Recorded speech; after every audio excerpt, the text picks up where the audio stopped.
Hello बच्चों, आज की है हमारी कार्यपत्रक 21 कक्षा 8वीं। इसमें हम पिछली वर्कशीट को दोबारा से पुनरावृत्ति होगी, रिवाइज करेंगे, जिसका शीर्षक है धातु एवं अधातु विस्थापन अभिक्रिया। विस्थापन का मतलब हमने पिछली वर्कशीट में समझा था कि एक जगह से जब एक धातु दूसरी धातु की जगह ले लेती है तो हम कहते हैं कि पहली धातु ने दूसरी धातु को विस्थापित कर दिया है। अब एक बार फिर विस्थापन अभिक्रिया को समझते हैं। हम जान चुके हैं कि कुछ धातुएं अधिक अभिक्रियाशील होती हैं और कुछ सॉरी कम क्रियाशील होती हैं, और कुछ धातुएं तो किसी से भी अभिक्रिया नहीं करती। अब हम धातु की अभिक्रियाशीलता के बारे में विस्थापन अभिक्रिया की मदद से जानते हैं। जैसे आपको इसमें एक एक्टिविटी दे रखी है, इसमें ये देखो दो बीकर हैं ए और बी। इन दोनों में क्या करना है, 100 ml के दो बीकर हैं, एक पर ए लिख लेना है, एक पर बी। दोनों में 50 ml हमें जल लेना है।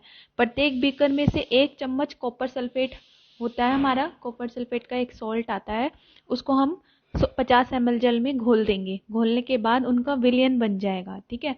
अब बीकर ए में हमने जिंक लेपित कील या जिंक धातु की पत्ती डाले, इसमें हमने जिंक धातु की पत्ती डाली है, और बीकर बी में हमने लोहे की डाली है।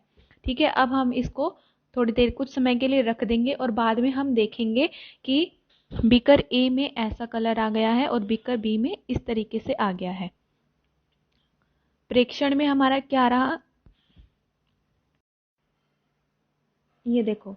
प्रेक्षण में हम जिंक कॉपर सल्फेट के विलयन में से कॉपर को विस्थापित कर देता है। इसमें हमने जिंक लिया था, इसमें हमने लोहा की कील ली थी यानी आयरन लिया था। ठीक है। तो बीकर ए में क्या हुआ कि जिंक ने जो है कॉपर सल्फेट में से कॉपर को विस्थापित कर दिया है, जिसकी वजह से कॉपर सल्फेट का जो नीला रंग था ना, इन बीकर्स में देखो नीला रंग है, ये क्या हो गया, अदृश्य है, अब ये कलरलेस हो गया। और बीकर के पेंदे पर कॉपर का भूरा पाउडर जमा हो गया। अब देखो ये जो सारा कॉपर का पूरा पाउडर है ये नीचे। बीकर बी में ए में क्या रिएक्शन हुई है, हम इसको इस तरीके से अभिक्रिया को ऐसे लिख सकते हैं, कॉपर सल्फेट प्लस जिंक क्या देती है, जिंक सल्फेट और कॉपर। कॉपर नीचे जम गया और ये जिंक सल्फेट पानी में आ गया। ठीक है। बी में क्या हुआ है, लोहे ने कॉपर सल्फेट के विलयन में से कॉपर को विस्थापित कर दिया है। आयरन सल्फेट जो होता है ना, वो हरे रंग का होता है, तो इस हरे रंग के सॉल्यूशन को देखकर, ये पहले नीला था, नीले से हरे को देखकर हमें पता लगा इसमें क्या बन गया, आयरन सल्फेट और कॉपर अलग हो गया। ठीक है। तो बीकर बी में ये अभिक्रिया हुई है हमारी। दी गई तालिका अभिक्रियाशीलता श्रेणी है। इसके अनुसार यदि ऊपर वाली धातु उससे नीचे वाली धातु के लवणीय विलयन में डाली जाती है तो वह कम अभिक्रियाशीलता धातु को उसके विलयन में से विस्थापित कर देती है, लेकिन कम अभिक्रियाशील धातु अधिक अभिक्रियाशील धातु को विस्थापित नहीं कर सकती। ये विस्थापित क्यों हो रहा है, क्योंकि जो जिंक है वो कॉपर से ज़्यादा अभिक्रियाशील है, क्योंकि जो आयरन है वो कॉपर से ज़्यादा अभिक्रियाशील है, इसलिए हमारा जो है जिंक सल्फेट और आयरन सल्फेट का सॉल्ट बन रहा है। अब इन्हीं पर आधारित आपके ये 5 क्वेश्चन वही सेम हैं जो आपको पहले वाले वर्कशीट में दिए थे। पहला है कॉपर विलयन और कॉपर का रंग कैसा होता है, आप बताएंगे कॉपर विलयन का रंग नीला होता है और कॉपर का रंग हल्का भूरा होता है। ठीक है।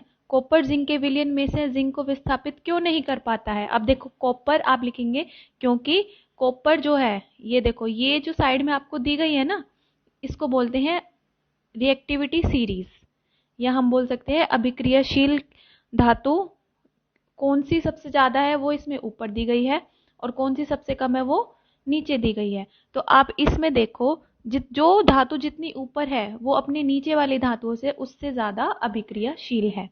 जैसे जिंक है, अब इसमें बोला है कॉपर जिंक के विलयन में से जिंक को विस्थापित क्यों नहीं कर पाया, क्योंकि कॉपर जो है जिंक से कम अभिक्रियाशील है। तो यहाँ पे लिखेंगे क्योंकि जो है कॉपर जो है जिंक से कम अभिक्रियाशील है। आप इस तरीके से अपने क्वेश्चन का आंसर देंगे। ठीक है। तीसरा है हमारा जिंक आयरन कॉपर को अभिक्रियाशीलता के घटते क्रम में व्यवस्थित कीजिए। ये हमने पिछली वर्कशीट में भी किया था। तो इसमें देखो सबसे ज्यादा कौन है, जिंक है, आयरन है, कौन सा है, देखो जिंक आयरन और कॉपर।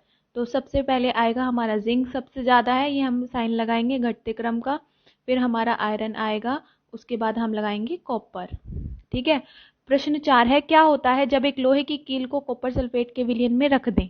तो आप इसमें यही सेम ये अभिक्रिया लिखोगे। जब हम लोहे की कील को कॉपर के सॉल्यूशन में रख देते हैं तो यहाँ पर कॉपर सल्फेट प्लस लोहा, आयरन सल्फेट और कॉपर, आप ये आंसर लिखेंगे। ठीक है, आगे है प्रश्न 5, अभिक्रिया को पूर्ण कीजिए। जिंक सल्फेट प्लस कॉपर, तो आप यहाँ लिखेंगे कॉपर सल्फेट। लास्ट में है कोविड के संदर्भ में उचित व्यवहार संबंधी संदेश। कोविड-19 के विरुद्ध लड़ाई में सुरक्षित रहने के लिए मास्क पहने। Thank you.